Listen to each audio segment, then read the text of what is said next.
মানুষ আশা নিয়েই বাঁচে। কবিগুরুর ভাষায় সংসার সাগরে সুখ দুঃখের খেলা, আশাই তার একমাত্র ভেলা। নন্দিত নিন্দিত ক্রিকেটার মোহাম্মদ আশরাফুলেরও আশা ছিল পুনরায় জাতীয় দলে ফেরার, বিশ্বকাপে খেলার।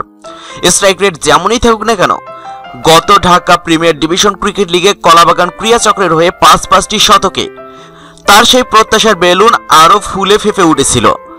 আশরাফুল ভক্তরা নড়ে চড়ে বসেছিলেন, আশা জেগেছিল সম্ভাবনাময় কিছুর। নৈতিকতার প্রশ্নে আপোষহীন, নিরপেক্ষ ক্রিকেট সমজদার এবং আশরাফুল সমালোচক গোষ্ঠীও মনে মনে ধরে নিয়েছিলেন, না, আশরাফুল হয়তো জাতীয় দলে এবার ফিরতেও পারেন। কিন্তু চলতি বছরের প্রথম মাসে বিপিএল থেকেই সেই ধারণা গেল চুপসে।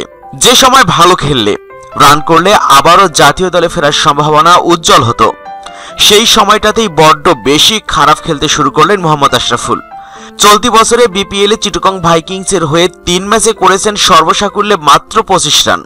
পরে চলতি প্রিমিয়ার লিগের আগে হওয়া প্রিমিয়ার টি-20 লিগেও ছিলেন ব্যর্থ।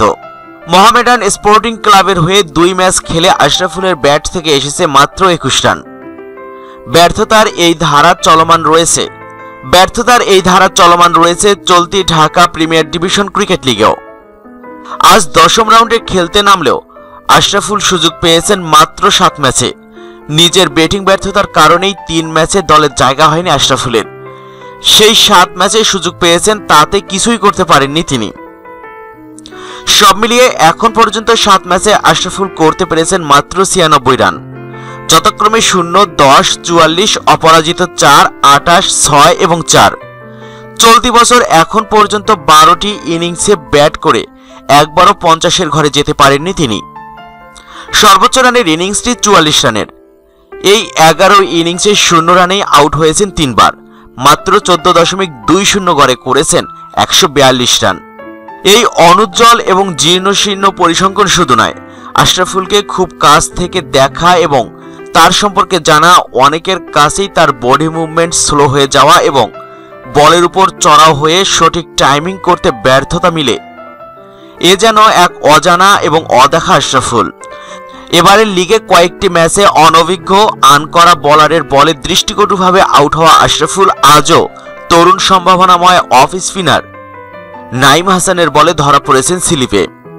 নিজের স্বাভাবিক বা সেরা সময়ে যে ডেলিভারিকে বিদ্যুৎ গতিতে পাঠিয়ে দিতে স্কোয়ার দিয়ে বাউন্ডারিতে, সেই বাউন্ডারিতেই আজ থার্ড ম্যানে খেলতে গিয়ে আউট হয়েছেন স্লিপে ক্যাচ দিয়ে। তাই প্রশ্ন জাগে, মোহাম্মদ আশরাফুলও কি তবে আফতাব আহমেদের পথে হাঁটতে যাচ্ছেন? যদিও তার সমবয়সী এবং সমসাময়িক মাশরাফি, মোহাম্মদ শরীফ, শাহরিয়ার নাফিজ, আব্দুর রাজ্জাকরাও এখনও খেলে যাচ্ছেন। আবার বন্ধু আফতাব আহমেদ, তালহাত জুবায়েররা খেলা ছেড়ে নাম লিখিয়েছেন কোচিংয়ে। এবারের লিগে বিস্ময়কর রকম অনুজ্জ্বল আশরাফুলও কি তবে সেই পথে হাঁটছেন? সেটাই এখন প্রশ্ন, সেটাই দেখার বিষয়। কেউ কেউ হয়তো বলতে পারেন, আগের আসরেই তো 5-5টি সেঞ্চুরি করেছেন মোহাম্মদ আশরাফুল, এমনকি এনসিএল, বিসিএলেও সেঞ্চুরি আছে, শুধু পারলেন না এবারের লিগে। এটা কি খুব অস্বাভাবিক? কোনো ক্রিকেটারের তো একটা টুর্নামেন্ট খারাপ যেতেই পারে, সেটা খোলা যুক্তি নয়।